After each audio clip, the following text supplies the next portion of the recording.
మిత్రులారా, కర్మ ఎలా పనిచేస్తుంది? ఈ ప్రశ్న మనిషి మనసులో ఎన్నో యుగాలుగా, ఎన్నో తరాలుగా ఒక తీరని దాహంలా మిగిలిపోయింది. మనం నివసిస్తున్న ఈ సమాజం వైపు ఒక్కసారి కళ్ళు తెరిచి చూస్తే మనకు సమాధానం దొరకని ఎన్నో వింతలు కనిపిస్తాయి. ఒకే ఆసుపత్రిలో ఒకే నిమిషంలో ఇద్దరు పిల్లలు పుడతారు. ఒక బిడ్డ అత్యంత ధనిక కుటుంబంలో వెండి స్పూన్ నోట్లో పెట్టుకుని సకల సౌకర్యాల మధ్య కళ్ళు తెరుస్తుంది. అదే సమయంలో మరొక బిడ్డ రోడ్డు పక్కన ఉన్న మురికివాడలో ఆకలి, పేదరికం, అనారోగ్యం మధ్య పుడుతుంది. ఇక్కడ మనకు కలిగే మొదటి సందేహం, ఆ పసిపిల్లలు చేసిన తప్పేమిటి? ఒకరికి పుట్టుకతోనే ఐశ్వర్యం, జ్ఞానం, ఆరోగ్యం, మంచి కుటుంబం లభిస్తే మరికొందరికి పుట్టుకతోనే కష్టం, వైకల్యం, అవమానం ఎందుకు ఎదురవుతున్నాయి? ఇంకా లోటుగా ఆలోచిస్తే మన కళ్ల ముందే కొందరు వ్యక్తులు అత్యంత నిజాయితీగా, ధర్మబద్ధంగా బతుకుతుంటారు. ఎవ్వనికీ హాని చెయ్యరు, నిరంతరం కష్టపడుతూనే ఉంటారు. కాని వారి జీవితం మొత్తం అంతులేని కష్టాలు, కన్నీళ్లతోనే నిండి ఉంటుంది. మరోవైపు కొందరు మనుషులు పచ్చి అబద్ధాలాడుతూ, ఇతరులను మోసం చేస్తూ, అక్రమంగా సంపాదిస్తూ కూడా అత్యంత సుఖంగా, వైభోగంగా కనిపిస్తారు. ఇవన్నీ చూసినప్పుడు ఏ మనిషికైనా ఒక పెద్ద అనుమానం వస్తుంది. ఈ ప్రపంచం నిజంగా న్యాయంగానే నడుస్తుందా, లేక ఇదంతా కేవలం ఒక యాదృచ్ఛికమా? ప్రకృతికి లేదా దేవుడికి పక్షపాతం ఉందా? ఒకవేళ దేవుడే ఈ ప్రపంచాన్ని నడిపిస్తుంటే ఆయన ఇంత అన్యాయాన్ని ఎలా చూస్తూ ఊరుకుంటారు? మనం పడే ఈ ఆవేదనకు, మనసులో రేగే ఈ అలజడికి భారతీయ సనాతన జ్ఞానమిచ్చిన అత్యంత శాస్త్రీయమైన, లోతైన సమాధానమే కర్మ సిద్ధాంతం. కర్మ అంటే కేవలం ఏదో ఒక పని చేయడం కాదు. కర్మ అంటే ఒక గొప్ప కారణ ఫల నియమం.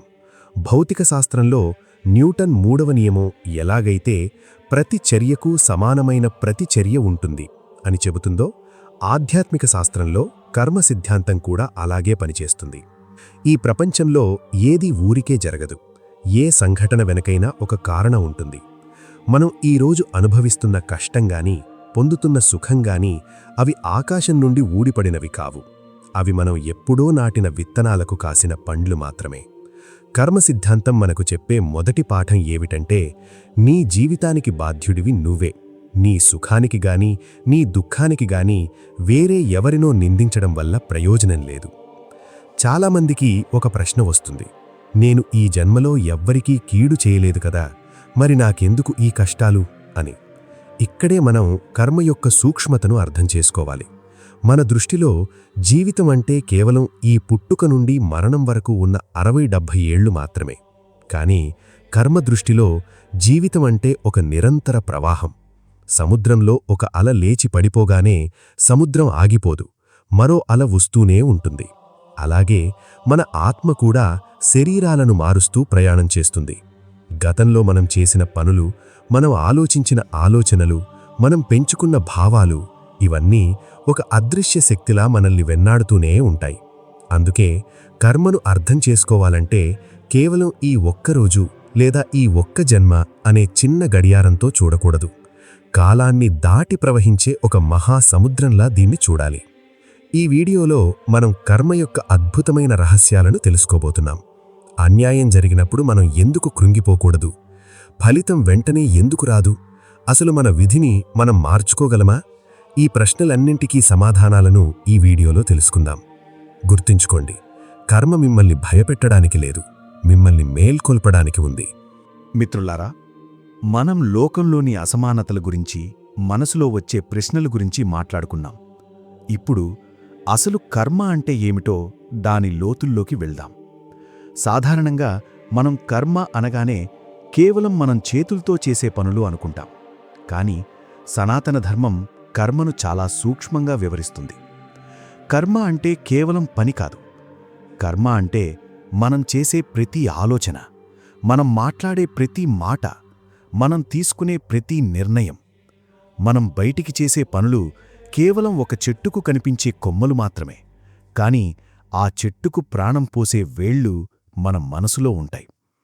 మనసులో ఒకరి గురించి మనం ప్రేమతో ఆలోచించినా అదొక మంచి కర్మకు విత్తనమవుతుంది.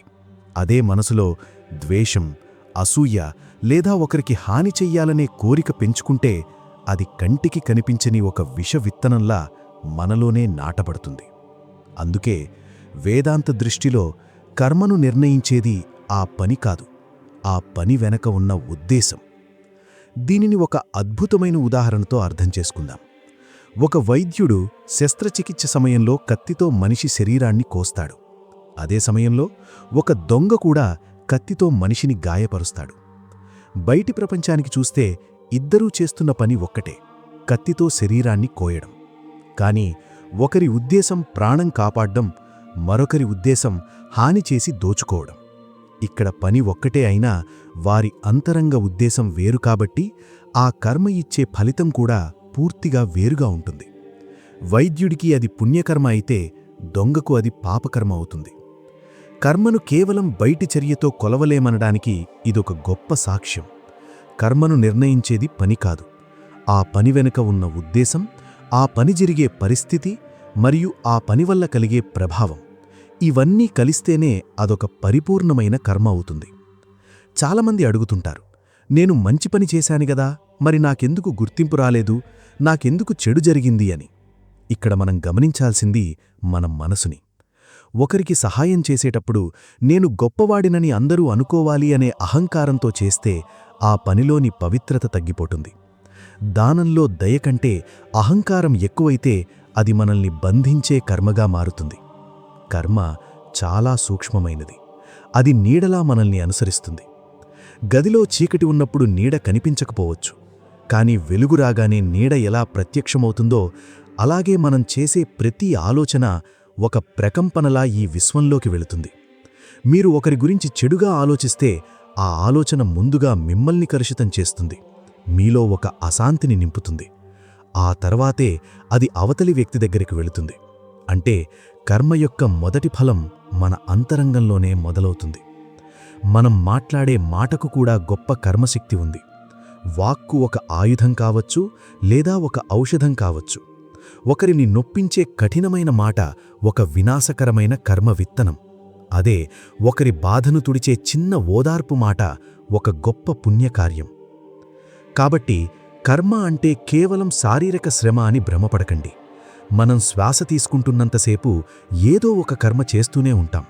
నిశ్శబ్దంగా కూర్చున్నా మన ఆలోచనల ద్వారా కర్మ జరుగుతూనే ఉంటుంది. అందుకే మన పెద్దలు మనసా వాచా కర్మణా అని చెప్పారు. అంటే మనసులో, మాటలో, చేతలో ఈ మూడింటిలోనూ ఏకత్వం ఉండాలి. ఈ రోజునుంచి ఒక్కసారి గమనించండి, మీరు చేసే ప్రతి పని వెనక ఉద్దేశం ఏమిటి? ఆ ఉద్దేశం స్వార్థమా లేక పరమార్థమా? అహంకారమా లేక ప్రేమనా? ఎందుకంటే దైవం కేవలం మీ చేతి కదలికను చూడడు, మీ హృదయ స్థితిని చూస్తుంది. మిత్రులారా, మనం కర్మ అంటే ఏమిటో, ఉద్దేశం యొక్క ప్రాముఖ్యత ఏమిటో తెలుసుకున్నాం. ఇప్పుడు కర్మ సిద్ధాంతానికి వెన్నెముక వంటి ఒక అత్యంత ప్రసిద్ధమైన బోధన గురించి మాట్లాడుకుందాం. అదే భగవద్గీతలో శ్రీకృష్ణుడు అర్జునుడికి ఇచ్చిన ఉపదేశం. కురుక్షేత్ర యుద్ధభూమిలో అర్జునుడు తన బంధువులను, గురువులను చూసి విచారంతో ఆయుధాన్ని కింద పడవేసినప్పుడు కృష్ణుడు చెప్పిన మాట కర్మణ్యేవాధికారస్తే మా ఫలేషు కదాచన. అంటే నీకు కర్మ చేయడంలో మాత్రమే అధికారముంది, ఫలితం మీద లేదు. చాలామంది ఈ మాట విన్నప్పుడు ఒక రకమైన నిరాశకు గురవుతారు. ఫలితం మీద నాకు అధికారం లేనప్పుడు నేను అసలు పనెందుకు చేయాలి అని అడుగుతుంటారు.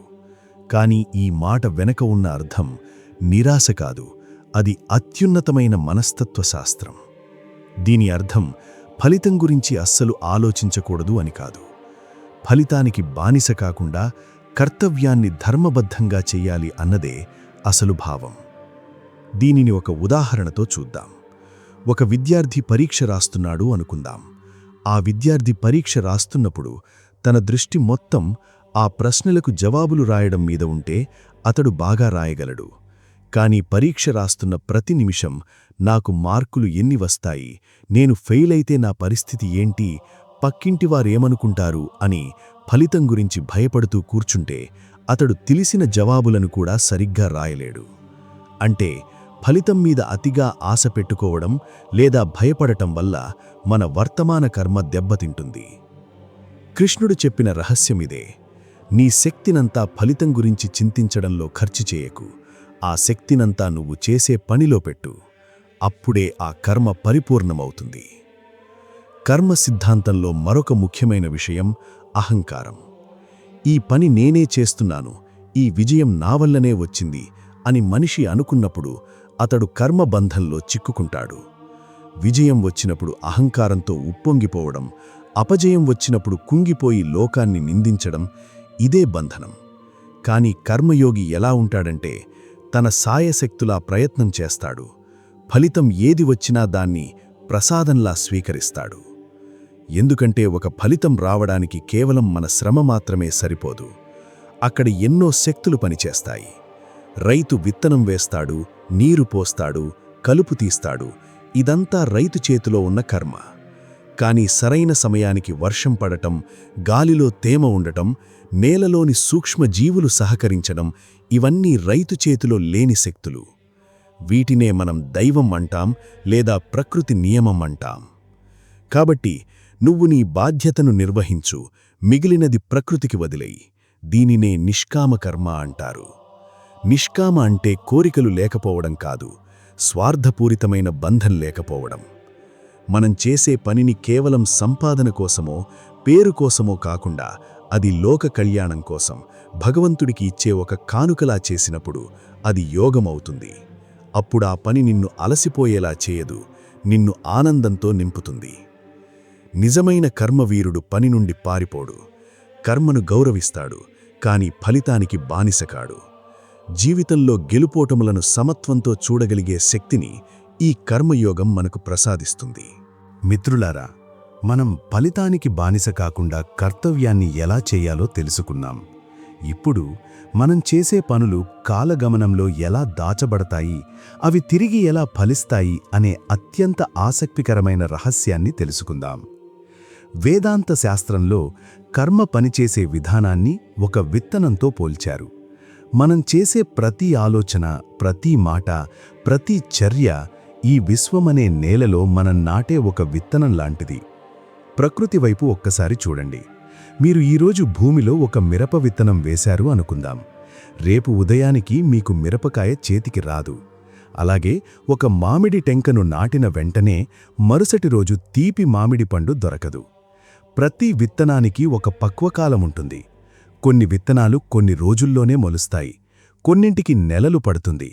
మరికొన్ని విత్తనాలు నేలలో సంవత్సరాల పాటు అణగిమణిగి ఉండి సరైన కాలం, సరైన వర్షం, సరైన వాతావరణం వచ్చినప్పుడు మాత్రమే మొలకెత్తుతాయి. కర్మ కూడా సరిగ్గా ఇలాగే పనిచేస్తుంది. మనం చేసే కొన్ని పనుల ఫలితాలు వెంటనే వస్తాయి. ఉదాహరణకు, మీరు నిప్పును ముట్టుకుంటే చెయ్యి వెంటనే కాల్తుంది. అది తక్షణ కర్మఫలం. కాని మీరు ఈరోజు ఒకరికి అన్యాయం చేశారనో లేదా ఒకరికి గొప్ప సహాయం చేశారనో దాని ఫలితం రేపే రావాల్సిన అవసరం లేదు. కర్మఫలం ఎల్లప్పుడూ తన సమయం వచ్చినప్పుడు మాత్రమే వస్తుంది. ఇక్కడే చాలామంది పొరబడుతుంటారు. ఒక చెడ్డ మనిషి ఈరోజు సమాజంలో అందరినీ మోసం చేస్తూ, అబద్ధాలు చెబుతూ కూడా ఎంతో వైభవంగా, సుఖంగా బతుకుతుండటం మనం చూస్తాం.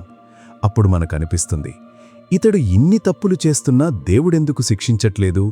కర్మ సిద్ధాంతం అబద్ధమా అని. కాని ఇక్కడ రహస్యమేమిటంటే, ఆ మనిషి గతంలో ఎప్పుడో చేసిన కొన్ని గొప్ప మంచి కర్మల ఫలితాలు, పుణ్యం ప్రస్తుతం అతనికి ఒక రక్షణ కవచంలా ఉండి ఉండవచ్చు. ఒక మనిషి బ్యాంకు ఖాతాలో కోట్ల రూపాయల ఫిక్స్డ్ డిపాజిట్ ఉందనుకుందాం. అతడు ఈ రోజు నుండి ఉద్యోగం మానేసి చెడు వ్యసనాలకు బానిసాయి డబ్బును తగలేస్తున్నా ఆ పాత పుణ్యమనే డిపాజిట్ ఖాళీ అయ్యేంతవరకు అతడు రోడ్డు మీదకు రాడు. అతడు సుఖంగానే కనిపిస్తాడు. కాని ఏ రోజైతే ఆ పాత పుణ్యం అనే డిపాజిట్ కరిగిపోతుందో ఆ రోజు అతడు ఈరోజు చేస్తున్న చెడు కర్మల ఫలితాన్ని అనుభవించక తప్పదు. అదేవిధంగా ఒక మంచి మనిషి ఈరోజు సమాజంలో ఎంతో కష్టపడుతున్నాడంటే అతని గత కర్మలలోని కొన్ని కఠిన ఫలితాలు ఇప్పుడు కరుగుతున్నాయి అని అర్థం. ఈ సత్యాన్ని గ్రహించలేక మనం బయటి నుండి చూసి తొందరపడి తీర్పులిస్తుంటాం. అందుకే వేదాంతం చెబుతోంది, కర్మను అర్థం చేసుకోవాలంటే ఒక్కరోజు, ఒక్క నెల లేదా ఒక్క జన్మ అనే చిన్న గడియారంతో చూడకూడదు. కర్మ అనేది కాలాన్ని దాటి కొనసాగుతున్న ఒక అద్భుతమైన కారణఫల నియమం. ఈ జన్మలో మనం చేసిన కొన్ని పనులు ఈ శరీరం ఉన్నప్పుడు ఫలించకపోవచ్చు, కానీ అవి వృధా కావు. అవి రేపు మరొక జన్మలో మనకు ఎదురయ్యే పరిస్థితుల రూపంలోనో, మనస్తత్వాల రూపంలోనో, సంబంధాల రూపంలోనో లేదా కొత్త అవకాశాల రూపంలోనో మన ముందుకు వస్తాయి. కాలం ఎంత మారినా, యుగాలు గడిచినా, ఒక ఆవుల మందలో దూడ తన తల్లిని ఎలాగైతే వెతుక్కుంటూ వెళుతుందో, మనం చేసిన కర్మ కూడా కోట్ల మందిలో ఉన్నా మనల్ని వెతుక్కుంటూ మన దగ్గరికే వస్తుంది. నువ్వు నాటిన విత్తనం చేదుదైతే చేదు ఫలాన్ని, తీపిదైతే తీపి ఫలాన్ని ఇచ్చే తీరుతుంది. ఇందులో ఎలాంటి పక్షపాతం ఉండదు. మిత్రులారా, మనం కర్మ విత్తనం ఎలా కాలం దాటి ప్రయాణిస్తుందో తెలుసుకున్నాం. ఇప్పుడు మనం ఒక అద్భుతమైన, లోతైన ప్రశ్నను వేసుకుందాం. ఈ శరీరం చనిపోయి బూడిదైపోయిన తర్వాత మనం చేసిన కర్మలు ఎక్కడ దాచబడతాయి? అవి తర్వాతి జన్మకు ఎలా ప్రయాణిస్తాయి? ఈ రహస్యాన్ని అర్థం చేసుకోవాలంటే మొదట మనవెవరో మనకు తెలియాలి. ఉపనిషత్తుల దృష్టిలో మనిషి అంటే కేవలం ఈ భౌతిక శరీరం కాదు. ఈ శరీరం మారుతుంది, బాల్యం మారుతుంది, యవ్వనం వస్తుంది, వృద్ధాప్యం వస్తుంది, చివరకు శరీరం ఒకరోజు విడిపోతుంది. కాని బాల్యం నుండి వృద్ధాప్యం వరకు నేను అని అనుభవించే ఒక అంతరంగ చైతన్యం ఉంది చూశారా? అది ఈ శరీర మార్పులన్నింటినీ సాక్షిగా చూస్తూ ఉంటుంది. అదే జీవాత్మ. దీనిని ఒక చిన్న ఆధునిక ఉదాహరణతో చూద్దాం. మన చేతిలో ఉన్న మొబైల్ ఫోన్ పాతదైపోతేనో లేదా పాడైపోతేనో మనం దాన్ని మార్చేస్తాం, కొత్త ఫోన్ కొంటాం. కానీ పాత ఫోన్లో ఉన్న డేటా, ఫోటోలు, మెసేజ్లు అన్నీ క్లౌడ్ స్టోరేజ్లో భద్రంగా ఉంటాయి. మనం కొత్త ఫోన్లోకి లాగిన్ అవ్వగానే ఆ పాత డేటా అంతా కొత్త ఫోన్లోకి వచ్చేస్తుంది. ఇక్కడ శరీరం అనేది ఒక మొబైల్ ఫోన్ లాంటిదైతే, మన అంతరంగ చైతన్యం ఆ డేటా లాంటిది. ఈ జీవాత్మ ఒక శరీరాన్ని వదిలి మరో శరీరంలోకి ప్రవేశించేటప్పుడు తనతో పాటు గత జన్మల సంస్కారాలను, వాసనలను, కంటికి కనిపించని ఆ కర్మ విత్తనాలను ఒక మూటలా కట్టుకుని ప్రయాణం చేస్తుందని వేదాంత సాంప్రదాయం వివరిస్తుంది. బృహదారణ్యక ఉపనిషత్తులో ఒక గొప్ప మాట ఉంది. మనిషి తన కర్మలకు, తన జ్ఞానానికి అనుగుణంగానే తదుపరి గమనాన్ని పొందుతాడు. అంటే మరణం తర్వాత మన ఆస్తిపాస్తులు, మన హోదాలు, మన బంధువులు ఇక్కడే ఉండిపోతారు. మన వెంట వచ్చేది కేవలం రెండు. ఒకటి, మనం సంపాదించిన జ్ఞానం. 2, మనం చేసిన కర్మల పుణ్యపాపాల లెక్క. అందుకే మన భవిష్యత్తును నిర్మించేది ఏదో ఆకాశంలో ఉన్న దేవుడు బయటనుంచి ఇచ్చే తీర్పు కాదు. మన ఆలోచనలు, మన చర్యలు, మన లోపల నిలిచిన సంస్కారాలే మన తదుపరి మార్గానికి ఒక ఆకారాన్నిస్తాయి. మనం ఈ జన్మలో క్రూరత్వాన్ని, ద్వేషాన్ని పెంచుకుంటే ఆ సంస్కారమే తదుపరి జన్మలో మన మనస్తత్వాన్ని, మన చుట్టూ ఉండే పరిస్థితులను శాసిస్తుంది. అదే మనం ఈ జన్మలో దయను, ప్రేమాభావాలను పెంచుకుంటే ఆ పుణ్య సంస్కారమే వచ్చే జన్మలో మనకి మంచి బుద్ధిని, ఉన్నతమైన వాతావరణాన్ని ప్రసాదిస్తుంది.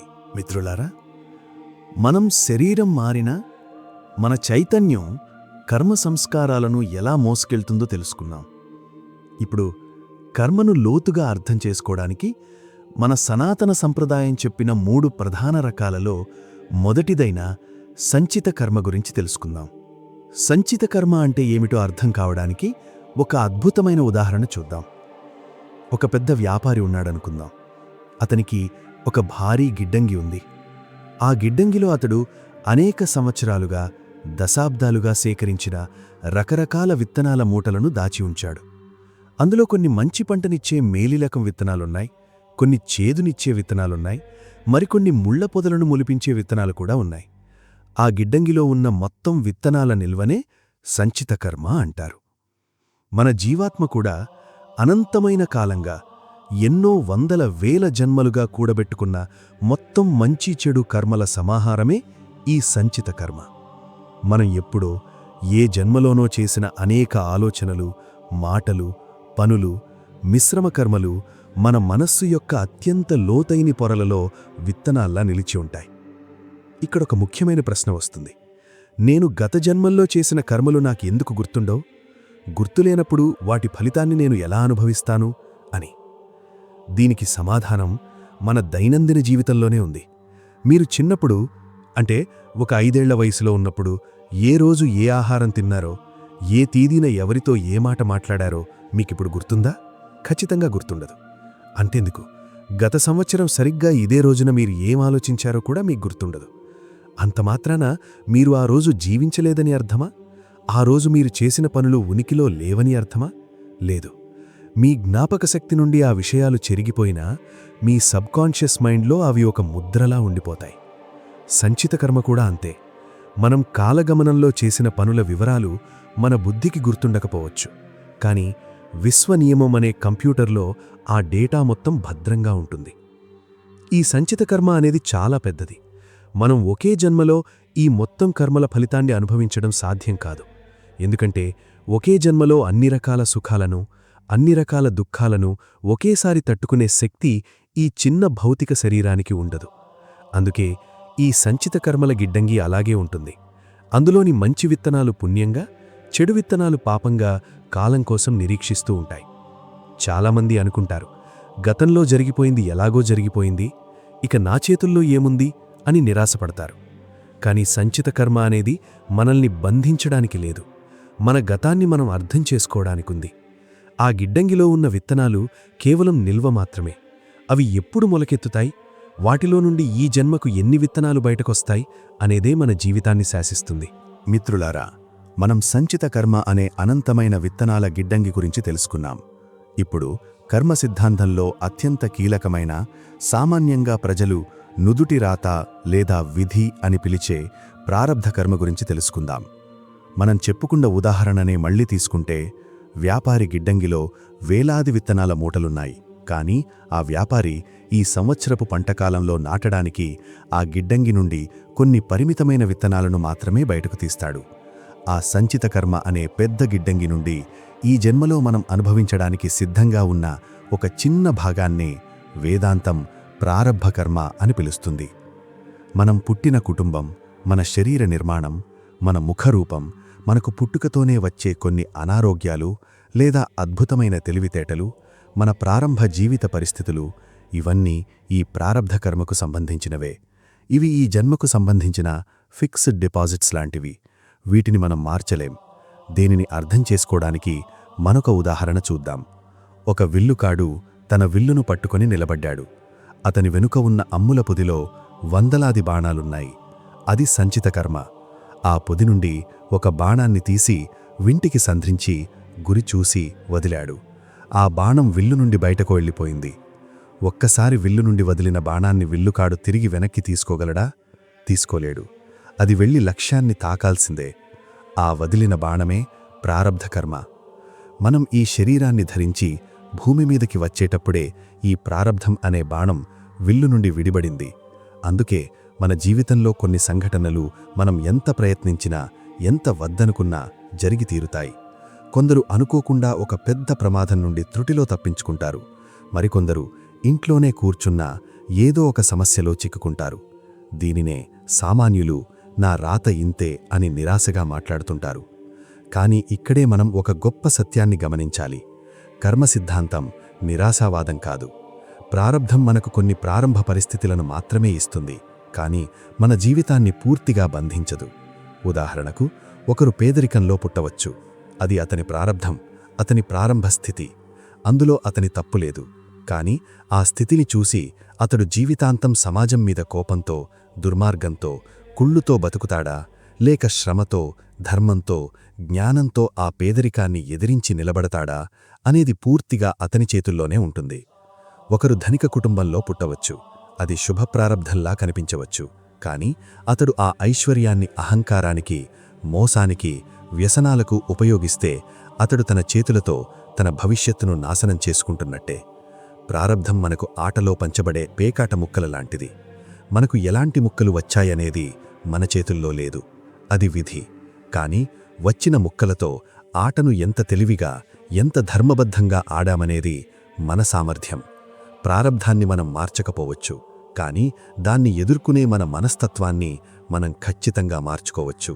మిత్రులారా, మనం ప్రారబ్ధ కర్మ అనే మనం మార్చలేని గతాన్ని, అది మనకిచ్చే ప్రారంభ పరిస్థితుల గురించి తెలుసుకున్నాం.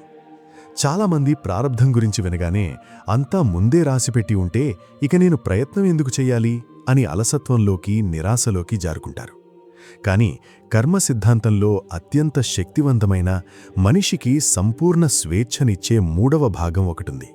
అదే ఆగామి కర్మ.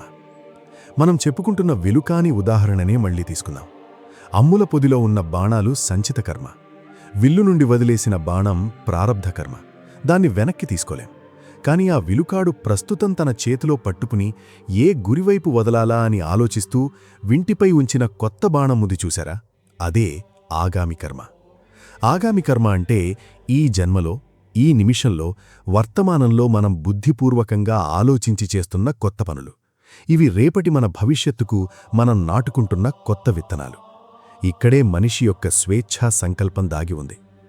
ప్రారబ్ధం మనకొక పరిస్థితిని తీసుకువచ్చి మన ముందు నిలబెట్టవచ్చు. కానీ ఆ పరిస్థితికి మనం ఎలా స్పందిస్తామనేది పూర్తిగా మన చేతుల్లోనే ఉంటుంది. దీనిని ఒక చిన్న ఉదాహరణతో చూద్దాం. ఒక అడవి గుండా ప్రయాణిస్తున్నప్పుడు అకస్మాత్తుగా ఒక పెద్ద తుఫాను వచ్చింది అనుకుందాం. ఆ తుఫాను రావడం అనేది మన చేతుల్లో లేదు, అది ప్రారబ్ధం.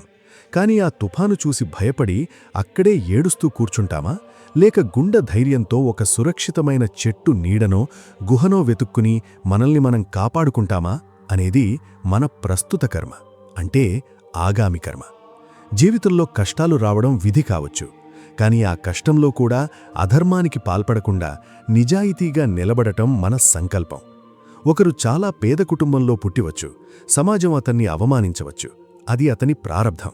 కాని అతడు ఆ అవమానాన్ని ఒక ఇంధనంగా మార్చుకుని, పట్టుదలగా చదువుకుని, సమాజానికి సేవ చేసే ఒక ఉన్నతమైన అధికారిగా ఎదగడం అతని ఆగామి కర్మ అవుతుంది. మరోవైపు ఒకరు అన్ని సౌకర్యాలు ఉన్న ఇంట్లో పుట్టినా ఆ ఐశ్వర్యాన్ని వ్యసనాలకు, అహంకారానికి ఉపయోగించి తన జీవితాన్ని తానే నాశనం చేసుకోవడం కూడా ఆగామి కర్మే. అందుకే కర్మ సిద్ధాంతం నిరాశావాదం కాదు. అది మనిషిని బంధించదు, బాధ్యత కలిగిస్తుంది. అన్నీ కర్మే అయితే నేను ఏమీ చెయ్యాల్సిన అవసరం లేదు అనడం కర్మ సిద్ధాంతం కాదు. అది కేవలం బద్ధకం. భగవద్గీతలో శ్రీకృష్ణుడు అర్జునుడికి యుద్ధభూమిలో కర్మ నుండి పారిపోమని చెప్పలేదు, ధర్మబద్ధమైన కర్మ చేయమని ఉపదేశించాడు. నువ్వు నిన్న చేసిన ఆలోచనలే ఈరోజు నీ స్థితిని నిర్ణయిస్తాయి. ఈరోజు నువ్వు చేసే ఆలోచనలే రేపటి నీ గమ్యాన్ని ఆకృతి చేస్తాయి. కాబట్టి గతాన్ని తలుచుకుని కన్నీరు కార్చడం ఆపి, ఈ క్షణాన్ని, ఈ వర్తమానాన్ని పవిత్రమైన పనులతో, మంచి ఆలోచనలతో నింపండి. మీ భవిష్యత్తును మీరే స్వయంగా మలచుకునే అద్భుతమైన అవకాశం ఈ ఆగామి కర్మ రూపంలో దేవుడు మీ చేతిలో పెట్టాడు. మిత్రులారా, మనం వర్తమానంలో మనం చేసే ఆగామి కర్మ మన భవిష్యత్తును ఎలా మారుస్తుందో తెలుసుకున్నాం. ఇప్పుడు మన జీవితంలో అత్యంత ప్రభావవంతమైన, ప్రతిరోజూ మనల్ని కదిలించే ఒక అద్భుతమైన కోణం గురించి మాట్లాడుకుందాం. అదే మన బంధాలు, మన సంబంధాలు. ఈ విశాల ప్రపంచంలో మన జీవితంలోకి వచ్చే మనుషులు కేవలం యాదృచ్ఛికంగా రారు అని భారతీయ తాత్విక దృష్టి గట్టిగా చెబుతోంది. మనం ఒకే తల్లి కడుపున పుట్టే తోబుట్టువులు కావచ్చు, మనల్ని ప్రాణంగా చూసుకునే తల్లిదండ్రులు కావచ్చు, మన జీవితాన్ని పంచుకునే భార్యాభర్తలు కావచ్చు, లేదా మనల్ని నిరంతరం పీడించే శత్రువులు కావచ్చు. వీరంతా మన గత జన్మల కర్మ రుణాలను తీర్చుకోవడానికి వచ్చినవారే. వేదాంత సాంప్రదాయంలో ప్రతి సంబంధాన్ని ఒక కర్మ పాఠశాలగా చూస్తారు. మన జీవితంలోకి వచ్చే మనుషులంతా మనకేదో ఒక పాఠం నేర్పడానికి ప్రకృతి పంపిన ఉపాధ్యాయులు. కొందరు మనుషులు మన జీవితంలోకి వస్తారు, మనకు అంతులేని ప్రేమను, ఆనందాన్ని ఇస్తారు. వారు మన గత మంచి కర్మల ఫలితంగా వచ్చిన పుణ్యబంధాలు. మరికొందరు వస్తారు, మనల్ని నమ్మించి మోసం చేస్తారు, మానసికంగా దెబ్బతీస్తారు, అకారణంగా నిందిస్తారు. వారి రావడం వెనుక కూడా కర్మ నియమం ఉంది. బహుశా గతంలో ఎప్పుడో మనం చేసిన హానికి ప్రతిఫలంగా ఆ రుణాన్ని వసూలు చేసుకోవడానికి వారు ఈ జన్మలో మన ముందుకి వచ్చి ఉండవచ్చు. ఇలాంటి పరిస్థితులు ఎదురైనప్పుడు సాదాసీదా మనిషి కోపంతో రగిలిపోతాడు, ప్రతీకారం తీర్చుకోవాలని చూస్తాడు. కాని కర్మను అర్థం చేసుకున్న జ్ఞాని ఎలా ఆలోచిస్తాడంటే, ఇతడు నన్ను గాయపరచడం ద్వారా నా పాత కర్మబంధం ఒకటి ఈ రోజుతో తెగిపోయింది, నా రుణం తీరిపోయింది అని ప్రశాంతంగా ఉంటాడు. జీవితంలో కొందరు మనకు ఆనందం నేర్పడానికి వస్తే, మరికొందరు మనకు సహనాన్ని, ఓర్పును నేర్పడానికి వస్తారు. కొందరు మనలోని దయను మేల్కొలిపితే, కొందరు మన అహంకారాన్ని గిల్లి బయటపెడతారు. ప్రతి బంధం మనల్ని మనం పరీక్షించుకోవడానికి దొరికిన ఒక అద్దం. ఇక్కడ ఒక పెద్ద సందేహం వస్తుంది. ఎవరైనా మనకి అన్యాయం చేసినప్పుడు ఇది నా కర్మే కదా అని నిశ్శబ్దంగా ఆ బాధను భరిస్తూ కూర్చోవాలా అని. సనాతన ధర్మం ఎప్పుడూ చేతకానితనాన్ని బోధించదు. ధర్మం అంటే అన్యాయాన్ని మౌనంగా సహించడం కాదు, మనకు సమాజానికి హాని చేస్తున్న వారిని ఆపడం కూడా ఒక గొప్ప కర్మయే. మహాభారతంలో శ్రీకృష్ణుడు అర్జునుణ్ణి యుద్ధం చేయమన్నాడు. ఎందుకు? తన బంధువులు తనకు చేసిన అన్యాయాన్ని భరిస్తూ అర్జునుడు అడవులకు పారిపోతానంటే కృష్ణుడు ఒప్పుకోలేదు, యుద్ధం చెయ్యమన్నాడు. కాని ఆ యుద్ధం ప్రతీకారంతో, కక్షతో, ద్వేషంతో చెయ్యకూడదు. కేవలం సమాజంలో ధర్మాన్ని నిలబెట్టడానికి ఒక బాధ్యతగా చెయ్యమన్నాడు. మనం ఎవరిని కలుస్తాం, మనకెలాంటి బంధాలు ఎదురవుతాయి అనేది పూర్తిగా మన చేతుల్లో ఉండకపోవచ్చు, ఎందుకంటే అది ప్రారబ్ధం. కాని ఆ మనుషులతో మనం ఎలా ప్రవర్తిస్తాం, ఆ వారి ద్వారా మనం ఎలాంటి సంస్కారాన్ని పెంచుకుంటాం అనేది పూర్తిగా మన చేతుల్లోనే ఉంది. ఎవరైనా మనకి చెడు చేస్తే తిరిగి వారికి చెడు చేయడం ద్వారా మనం ఒక కొత్త చెడు కర్మను సృష్టిస్తాం. అదే వారి చెడును మనం జ్ఞానంతో, క్షమతో ఎదుర్కొంటే ఆ కర్మచక్రం అక్కడితో ఆగిపోతుంది. మన ఇంట్లో, మన ఆఫీసులో, మన చుట్టూ ఉన్న ప్రతి ఒక్కరినీ ఒక కర్మపాఠంగా చూడడం ప్రారంభించండి. అప్పుడు మీ మనసులో ఎవరి మీద ద్వేషం ఉండదు, కేవలం ఒక లోతైన అవగాహన మాత్రమే మిగులుతుంది. మిత్రులారా, మనం బంధాలు మనకు నేర్పే కర్మ పాఠాల గురించి తెలుసుకున్నాం. ఇప్పుడు కర్మ సిద్ధాంతంలోనే అత్యంత సూక్ష్మమైన, మన దైనందిన జీవితాన్ని ప్రతి క్షణం శాసించే ఒక అంతరంగ రహస్యాన్ని తెలుసుకుందాం. అదే కర్మ మన స్వభావాన్ని ఎలా నిర్మిస్తుంది. చాలామంది అనుకుంటారు, కర్మ ఫలితమనేది ఎప్పుడో, ఎక్కడో, ఏ స్వర్గంలోనో, లేదంటే నరకంలోనో, లేదంటే బయట జరిగే ఏదో ఒక సంఘటన రూపంలో మాత్రమే వస్తుందని. కాని కర్మ యొక్క అత్యంత మొదటి మరియు తక్షణ ఫలితం బాహ్య ప్రపంచంలో కాదు, మన అంతరంగంలోనే మొదలవుతుంది. మనం చేసే ప్రతి ఆలోచన, ప్రతి మాట, ప్రతి చర్య మన మనస్సు అనే మైనపు ముద్దపై ఒక బలమైన ముద్రను వేస్తుంది. ఈ ముద్రలనే మన శాస్త్రాలలో సంస్కారాలు లేదా వాసనలు అని పిలుస్తారు. దీనిని అర్థం చేసుకోవడానికి ఒక చిన్న మానసిక ప్రక్రియను గమనిద్దాం. ఒక మనిషి మొదటిసారి ఒక చిన్న అబద్ధం చెప్పాడు అనుకుందాం. ఆ సమయంలో అతని మనసులో ఒక భయం, ఒక అలజడి ఉంటుంది. కాని అతడు అదే అబద్ధాన్ని రెండోసారి, మూడోసారి పదే పదే చెబుతూ పోతే కాలక్రమేణా ఆ అబద్ధం అతని మనసుకు చాలా సహజంగా మారిపోతుంది. ఆ తర్వాత నిజం చెప్పాల్సిన చోట కూడా అతడు భయపడి అబద్ధమే చెబుతాడు. ఇక్కడేం జరిగింది? అతడు చేసిన కర్మ అతని లోపల ఒక ముద్రగా మారి, ఆ ముద్ర కాస్తా ఒక అలవాటుగా మారి, ఆ అలవాటు చివరకు అతని స్వభావంగా రూపాంతరం చెందింది. ఎప్పుడైతే ఒక నిగూఢమైన అలవాటు స్వభావంగా మారుతుందో అదే అతని విధిని రాస్తుంది. అందుకే యోగ దృష్టిలో విధి అంటే ఆకాశం నుండి వచ్చేది కాదు, నీ స్వభావమే నీ విధి.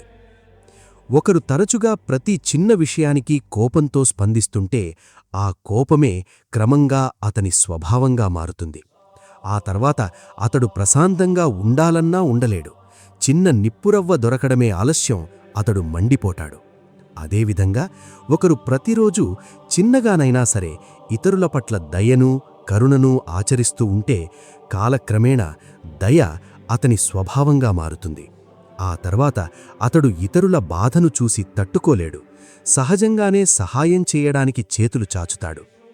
మనం చేసే పనులు బయటి ప్రపంచాన్ని మార్చడం కంటే ముందు మనల్ని లోపల నుండి పూర్తిగా మార్చేస్తాయి. ఒక దొంగతనం చేసినవాడు కేవలం ఇతరుల వస్తువును మాత్రమే దొంగిలించడం లేదు, ఆ చర్య ద్వారా తన లోపల ఉన్న నిజాయితీ అనే శక్తిని, ఆత్మవిశ్వాసాన్ని బలహీనపరుచుకుంటున్నాడు. ఒక దానం చేసినవాడు కేవలం ఎవరికో సహాయం చేయడం లేదు, ఆ చర్య ద్వారా తన లోపల ఉన్న లోభాన్ని కరిగించుకుంటున్నాడు. ఒకరిని క్షమించినవాడు కేవలం ఎదుటివాడిని విడిచిపెట్టడం లేదు, తన మనస్సును ద్వేషం అనే బంధనాల నుండి విముక్తి చేసుకుంటున్నాడు. మహాభారతంలో దుర్యోధనుడి పాత్రను చూస్తే ఈ సత్యం స్పష్టంగా కనిపిస్తుంది. దుర్యోధనుడు పుట్టుకతోనే పూర్తిగా చెడ్డవాడు కాదు, కాని అతడు తన మనసులోని ఈర్ష్యను, అహంకారాన్ని, అధర్మాన్ని పదే పదే పెంచుకుంటూ పోయాడు. ఆ పనులే అతనిలో బలమైన సంస్కారాలుగా మారిపోయాయి. అతనికి మారడానికి ఎన్నో అవకాశాలు వచ్చాయి. భీష్ముడు, ద్రోణుడు, విదురుడు, చివరికి శ్రీకృష్ణుడు స్వయంగా రాయభారం వచ్చి హెచ్చరించినా అతడు మారలేకపోయాడు. ఎందుకు? అతని కర్మల వల్ల ఏర్పడిన ఆ పాత సంస్కారాల బలం అతన్ని ధర్మం వైపు అడుగువేయనివ్వలేదు. చివరకు అతని స్వభావమే అతని నాశనానికి కారణమైంది. మనం ప్రతిరోజూ చేసే చిన్న చిన్న పనులే మన వ్యక్తిత్వాన్ని నిర్మించే ఇటుకలు. అందుకే మన ఆలోచనల పట్ల, మన మాటల పట్ల మనం ఎంత జాగ్రత్తగా ఉండాలో కర్మ సిద్ధాంతం మనకు గుర్తు చేస్తుంది. మిత్రులారా, మనం కర్మ అనేది మన వ్యక్తిగత స్వభావాన్ని, విధిని లోపల నుండి ఎలా నిర్మిస్తుందో తెలుసుకున్నాం. అయితే కర్మ సిద్ధాంతమనేది కేవలం ఒక్క వ్యక్తికో, ఒక ఆత్మకో పరిమితమైనది కాదు. దీనికి మరికొన్ని ఉన్నతమైన పొరలున్నాయి. అవే కుటుంబ కర్మ, సామాజిక కర్మ మరియు జాతి కర్మ. దీనినే మనం సామూహిక కర్మ అని పిలుస్తాం. దీనిని అర్థం చేసుకోవడానికి మొదట మన ఇంటి నుండే ప్రారంభిద్దాం.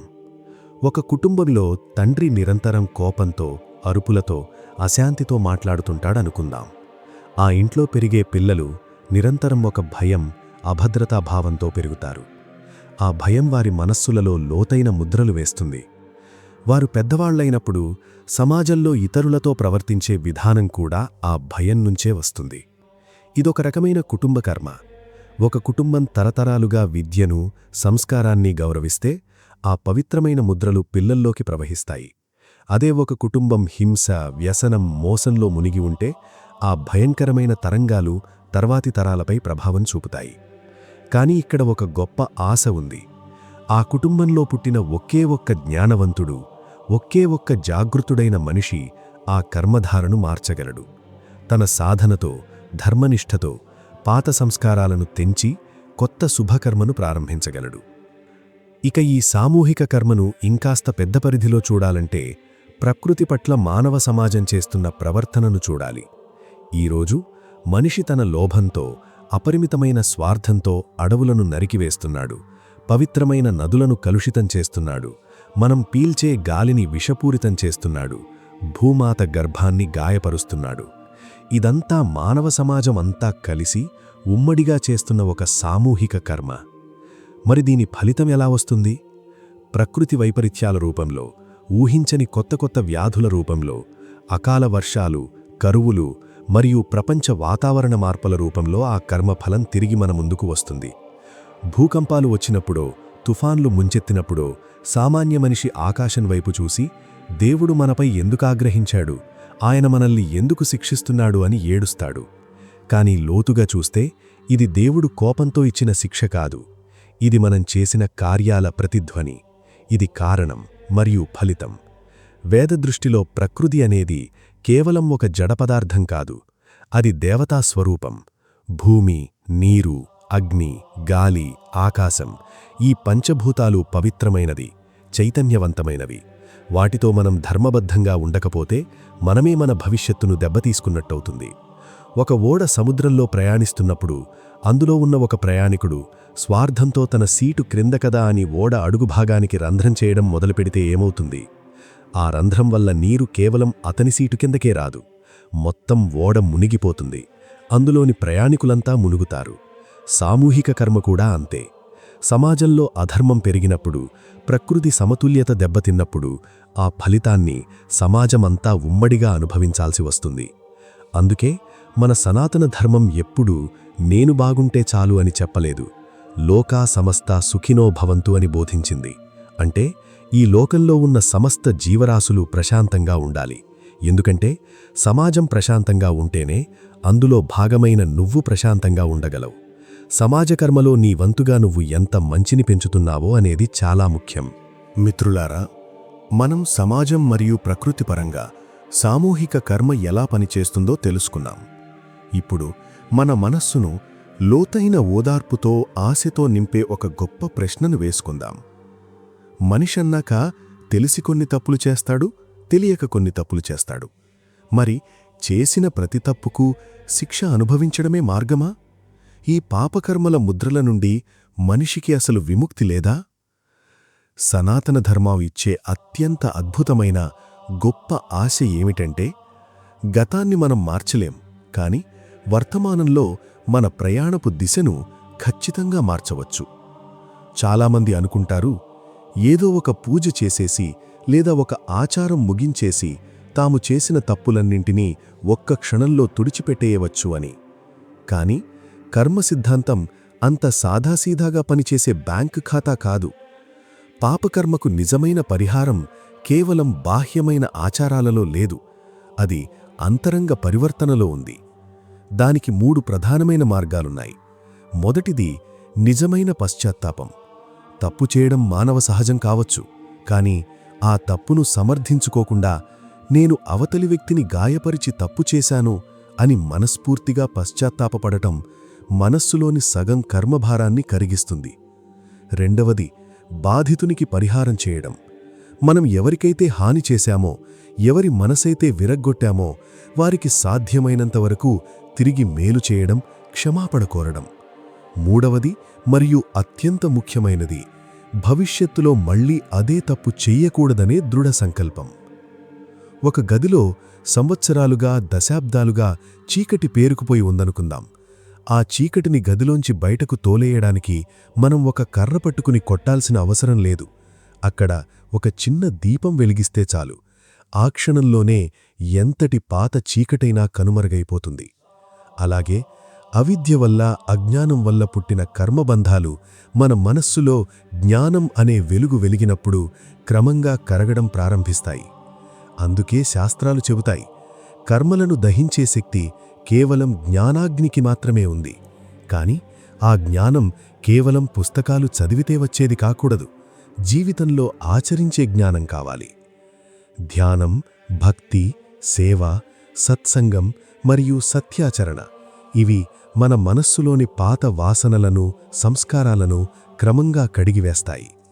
మనం భగవంతునికి శరణాగతి వేడటం అంటే బాధ్యతల నుండి పారిపోవడం కాదు, మన తప్పులను ఒప్పుకుని దైవ కృపతో మనల్ని మనం ఒక మంచి మనిషిగా మార్చుకోవడం. మహాభారతంలోనో పురాణాలలోనో మనం చూస్తుంటాం, ఒకప్పుడు దారిదోపిడీలు చేస్తూ మనుషులను హింసించిన రత్నాకరుడు అనే దొంగ తన తప్పును తెలుసుకుని తీవ్రమైన పశ్చాత్తాపంతో తపస్సుతో మారిపోయి చివరికి వాల్మీకి మహర్షిగా రూపాంతరం చెందాడు. జగద్గురువైన వాల్మీకిగా మారి రామాయణాన్ని రచించాడు. ఒక దొంగ మహర్షిగా మారగలడు అనే ఈ కథల వెనుక ఉన్న అసలు రహస్యమేమిటంటే, మనిషిలో మార్పు సాధ్యం. చీకటి ఎంత పాతదైనా దీపం కొత్తగా వెలగవచ్చు. గతం ఎంత భారంగా ఉన్నా వర్తమానం పవిత్రంగా మారవచ్చు. కర్మ నిన్ను శాశ్వతంగా పాపాత్ముడిగా బంధించి ఉంచదు. అది నిన్ను హెచ్చరిస్తుంది, నిన్ను సరిదిద్దుతుంది, చివరికి నిన్ను పవిత్రమైన మార్గం వైపు నడిపిస్తుంది. మిత్రులారా, మనం పశ్చాత్తాపం మరియు జ్ఞానం ద్వారా కర్మల ముద్రలను ఎలా కడిగివేసుకోవచ్చో తెలుసుకున్నాం. ఇప్పుడు మనం కర్మ సిద్ధాంతం యొక్క పరమ పవిత్రమైన, అత్యున్నతమైన శిఖరానికి చేరుకున్నాం. అదే నిష్కామ కర్మ మరియు మోక్షం. సాధారణంగా సమాజంలో ఒక ప్రశ్న వినిపిస్తూ ఉంటుంది, మంచి పనులు చేస్తే పుణ్యం వస్తుంది కదా, మరి మంచి కర్మలు చేస్తూ పోతే మోక్షం రాదా అని. ఇక్కడే వేదాంతం ఒక లోతైన సత్యాన్ని వివరిస్తుంది. చెడు కర్మలు మిమ్మల్ని ఇనుప సంకెళ్లతో బంధిస్తే, మంచి కర్మలు మిమ్మల్ని బంగారు సంకెళ్లతో బంధిస్తాయి. సంకెళ్ళు ఇనుపవైనా బంగారువైనా బంధనం బంధనమే కదా. మంచి కర్మలు చేయడం వల్ల మీకు పుణ్యం లభిస్తుంది. ఆ పుణ్యం వల్ల ఈ జన్మలోనో తదుపరి జన్మలోనో ఉన్నతమైన సుఖాలు, ఐశ్వర్యం, మంచి భోగాలు లభిస్తాయి. కాని ఏ రోజైతే ఆ పుణ్యం తరిగిపోతుందో మళ్లీ మనిషి కిందికి రాక తప్పదు. మరి ఈ పుణ్యపాపాల చక్రం నుండి, ఈ జనన మరణాల బంధం నుండి శాశ్వతంగా విముక్తి పొందడమెలా? ఆ మార్గాన్నే భగవద్గీత నిష్కామ కర్మయోగం అని పిలిచింది. నిష్కామ కర్మ అంటే ఫలితం అసలు వద్దు అని కాదు, ఫలితంపై ఫలాసక్తి వద్దు అని అర్థం. పని చెయ్యాలి, కాని దానిపై నా స్వార్థపు ముద్ర వెయ్యకూడదు.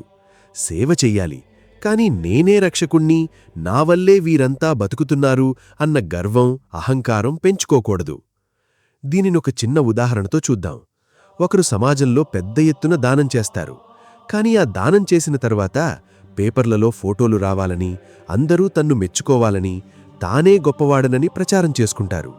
ఇక్కడ దానమనే మంచి పని జరిగినప్పటికీ అందులో అహంకారం అనే ముద్ర కలవడం వల్ల అది కేవలం ఒక ప్రాపంచిక కర్మగానే మిగిలిపోతుంది.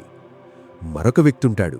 అతడు ఎవరూ చూడకుండా, ఏ గుర్తింపు ఆశించకుండా దీనుల పట్ల గుండెనిండా కరుణతో నిశ్శబ్దంగా సహాయం చేసి వెళ్ళిపోతాడు. అతని మనసులో నేను చేస్తున్నాను అనే భావన కంటే భగవంతుడు నాకిచ్చిన దాంట్లో కొద్దిగా తిరిగి సమాజానికిస్తున్నాను అనే నమ్రత ఉంటుంది. ఈ రెండో కర్మ యొక్క సూక్ష్మ ఫలం మొదటిదానికంటే పూర్తిగా వేరైనది. ఇది మనిషిని బంధించదు, అతని మనస్సును శుద్ధిచేసి మోక్షానికి దారితీస్తుంది.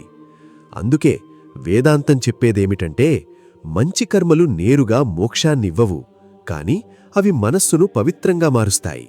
ఎప్పుడైతే మనస్సు అహంకారం, లోభం, ద్వేషం నుండి శుద్ధి అవుతుందో అక్కడ జ్ఞానం ఉదయిస్తుంది. నేనే కర్తను అనే అహంకారం ఉన్నంతవరకే కర్మబంధం ఉంటుంది. నేను కేవలం ఈ సృష్టిలో ఒక చిన్న సాధనాన్ని మాత్రమే, నడిపించేది ఆ దైవ సంకల్పం అనే భావం పెరిగినప్పుడు కర్మబంధాలు వాటంతటవే సడలిపోతాయి. నిజమైన జీవితం అంటే మన కర్తవ్యాన్ని ధర్మంతో చేయడం, మనస్సును భక్తితో నింపడం, జ్ఞానంతో అహంకారాన్ని తగ్గించడం మరియు ఫలితాన్ని సమత్వంతో స్వీకరించడం. ధర్మం, భక్తి, జ్ఞానం, కర్మ ఇవి వేరువేరు మార్గాల్లా కనిపించినా లోతులో ఒకదానినొకటి పూర్తి చేస్తాయి. ధర్మం లేని కర్మ ప్రమాదకరం, జ్ఞానం లేని కర్మ అహంకారం అవుతుంది, భక్తి లేని కర్మ ఎండిపోయిన బాధ్యతగా మారుతుంది, కర్మలేని భక్తి కేవలం మాటలుగా మిగిలిపోతుంది. ఈ నాలుగింటి కలయికే నిష్కామకర్మ. ఈ మార్గంలో నడిచేవాడు పనిని వదిలిపెట్టడు. అతడు పనిని మరింత పవిత్రంగా, మరింత బాధ్యతగా చేస్తాడు. కాని ఆ కర్మల ఫలాన్ని భగవంతుడికి సమర్పించడం ద్వారా అతడు నిత్యానందాన్ని పొందుతాడు. మిత్రులారా, మనం నిష్కామ కర్మ ఎలా మోక్షమార్గంగా మారుతుందో తెలుసుకున్నాం. అయితే ఈ తాత్విక విజ్ఞానమంతా కేవలం పుస్తకాలకో ఉపన్యాసాలకో పరిమితం కాకూడదు. కర్మ సిద్ధాంతం యొక్క అసలు అందం ఎప్పుడు తెలుస్తుందంటే, దాన్ని మనం మన రోజువారీ జీవితంలో ఆచరించినప్పుడు మాత్రమే. ఒక సాధారణ మనిషి ఉదయం లేచినప్పటి నుండి రాత్రి పడుకునే వరకు తన కర్మలను ఎలా శుద్ధి చేసుకోవచ్చు? దీనికోసం మన శాస్త్రాలు కొన్ని సరళమైన, అద్భుతమైన ఆచరణాత్మక సూత్రాలను అందించాయి. మొదటి సూత్రం: ఉదయపు సంకల్పం. ప్రతిరోజు ఉదయం కళ్ళు తెరవగానే, మంచం మీద నుండి లేవక ముందే మనసులో ఒక పవిత్రమైన సంకల్పం చెయ్యాలి. ఈరోజు నా మాటతో గాని, నా చేతలతో గాని, నా ఆలోచనలతో గాని సాధ్యమైనంత వరకు ఈ సృష్టిలో ఏ ఒక్క జీవికి నేను హాని చెయ్యను. నా పరిధిలో ఎంత వీలైతే అంత ఇతరులకు సహాయం చేయడానికి, సమాజంలో మంచిని పెంచడానికి ప్రయత్నిస్తాను. ఈ చిన్న సంకల్పం మీ మనస్సును రోజంతా ధర్మం వైపు నడిపించడానికి ఒక దిక్సూచిలా పనిచేస్తుంది. రెండవ సూత్రం: ఆ ఒక్క క్షణం ఆగడం. మన నిత్య జీవితంలో ఎన్నో సవాళ్లెదురవుతాయి. ఆఫీసులో పై అధికారి అరవవచ్చు, ఇంట్లో భార్యాభర్తల మధ్య విభేదాలు రావచ్చు, రోడ్డు మీద వెళ్తుంటే ఎవరైనా తప్పుగా ప్రవర్తించవచ్చు. సాదాసీదా మనిషి అలాంటి సమయంలో వెంటనే కోపంతో, ఆవేశంతో స్పందిస్తాడు. కాని కర్మయోగి ఏం చేస్తాడంటే, కోపం వచ్చినప్పుడు లేదా ఆవేశం ముంచుకు వచ్చినప్పుడు వెంటనే మాట్లాడకుండా, ఏ చర్య తీసుకోకుండా ఒక్క క్షణం ఆగుతాడు. ఆ ఒక్క క్షణం ఆగడమే ఒక కొత్త చెడు కర్మకు ద్వారాలు మూసేస్తుంది. ఆ నిశ్శబ్దం నుండి వివేకం పుడుతుంది. ఆ వివేకంతో అతడు సరైన రీతిలో స్పందిస్తాడు.